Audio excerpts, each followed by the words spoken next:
old set of coyote trap.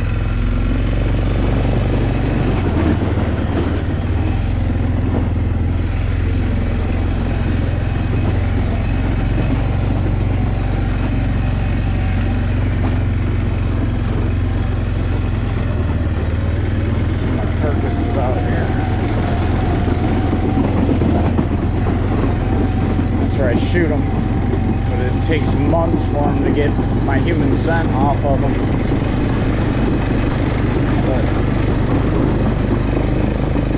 I often get them cutting across this field. I'm gonna set some on the edge of the woods because I caught them there, but most of the time I catch them out here. I catch them out here in the middle of the field. I'll show you how I bed a trap.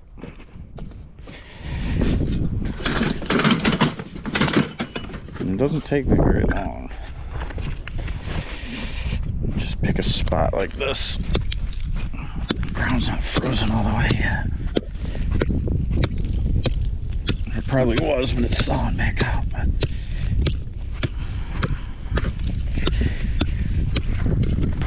you can see what I'm doing here. What I do is I chip out about the size of a trap.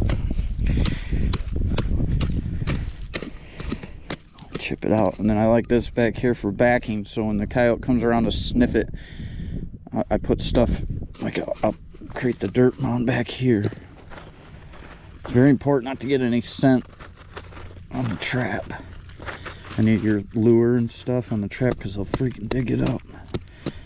Same with the raccoons, they smell it, they'll dig it up and set it off and then steal your bait.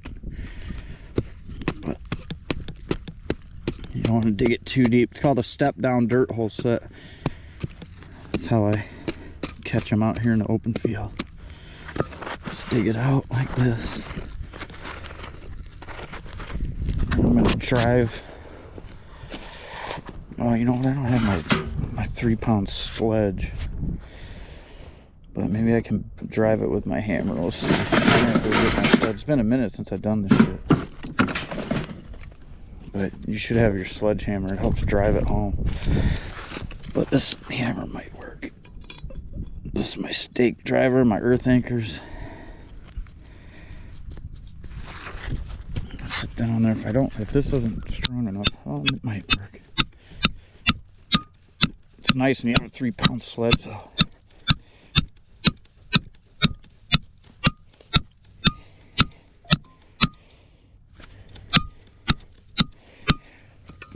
Closer.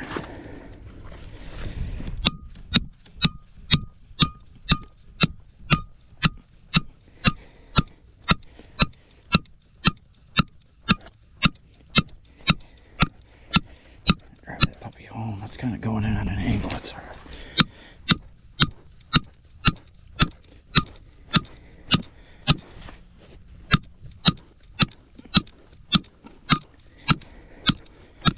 Got to get it way below the frost line because this field's a lot of sand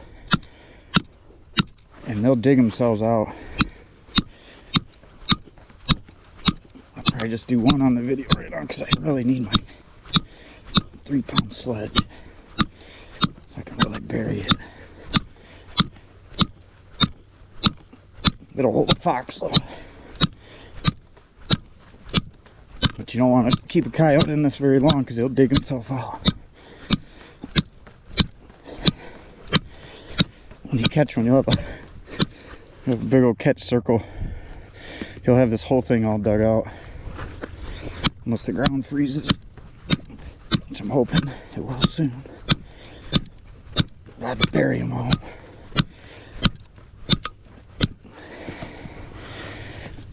And then you just undo it like that. And then that earth anchor will grab like that. And I'll pound this back in there. Get nice and solid. Hopefully it freezes. There's my trap tag. In case Mr. Bullshit Green Jeans wants to mess with me.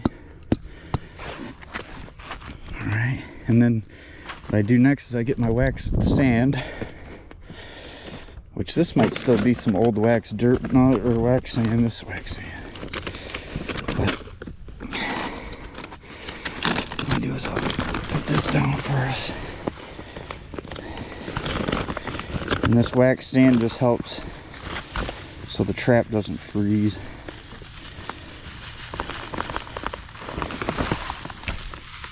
Break up these clumps. So now I'm gonna, it's got a lot of wax on it.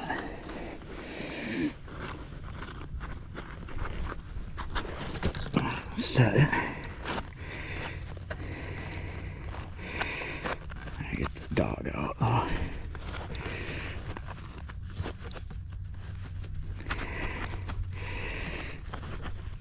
Oh, it's been a while. It's hard to do with these big stupid gloves on, but I usually buy small work gloves. It's easier to work with, but I didn't buy any yet. You want to be scent free. So this is what you do is once you get it locked in, you flip the loose jaw up, and then you just come down until it clicks. And the MB 550s will click. You'll hear it go click. It should. I want to set it off and pinch me. And it's got to be close. Usually they click, but it might have a lot of wax and stuff on it, but I gotta put some pipe insulation underneath it. So that's another thing, that instead of using pan covers, I like to use a piece of this pipe insulation,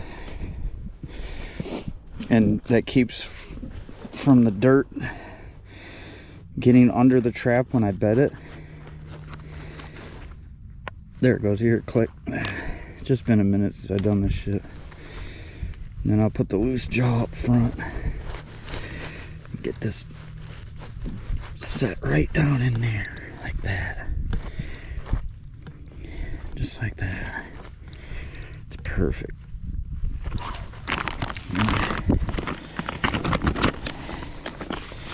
Put all the wax sand around it, so that way it doesn't freeze up. I got a lot more wax. Gotta get some more thing here, but some of my wax sand right here.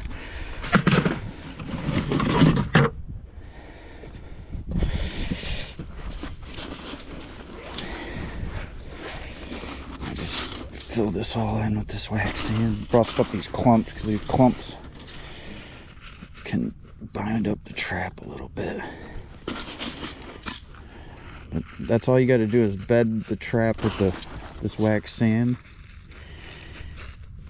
so that way it doesn't freeze, or when it rains it doesn't get all wet and frozen, especially around the dog and the trigger. Just like that. And then you want to, like, see how that moved when I touched it? So you want to compress all this in real good all the way around it, so when because coyotes and fox have really sensitive feet, and if they step on that and it shifts on them, they know what time it is. So you really want to bed this really good all the way around the trigger, the pad. Get it really nice and tight, nice and snug down in there. You know, and then you take some of this dirt and around the edges, and it's kind of frozen a little bit. You want some of this stuff. And then that's how I bed it, just like this. And that sucker will trigger. If he steps on it, it's over. You get a bullet. So I bed it just like that, nice and tight. And then I take my sifter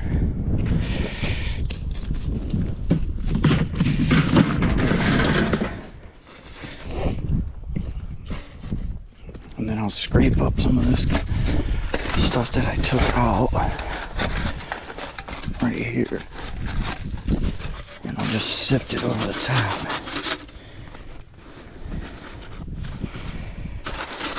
Kind of blend it in. Actually, the coyote can't tell that I got that wax sand in there.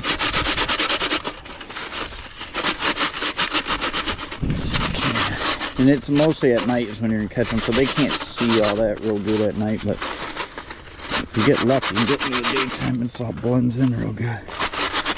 They can't tell. Just like that, right? It's called a step down dirt hole, and I'll show you why it's called a dirt hole.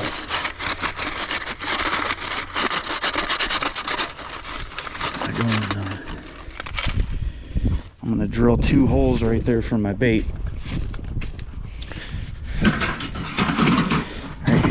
See this? What you do is you go about 9 inches, about right here, on an angle. Drill a hole here, and I'll drill a hole here. And I'll put bait in one, scent in the other. And then what you want to do is you want to create like a backing right here, so he doesn't come around this side. You want him to kind of, you don't want to get too crazy with it, but you want him to step around this to sniff, and when he goes to step and sniff in these holes right here, he's going to step on the pan.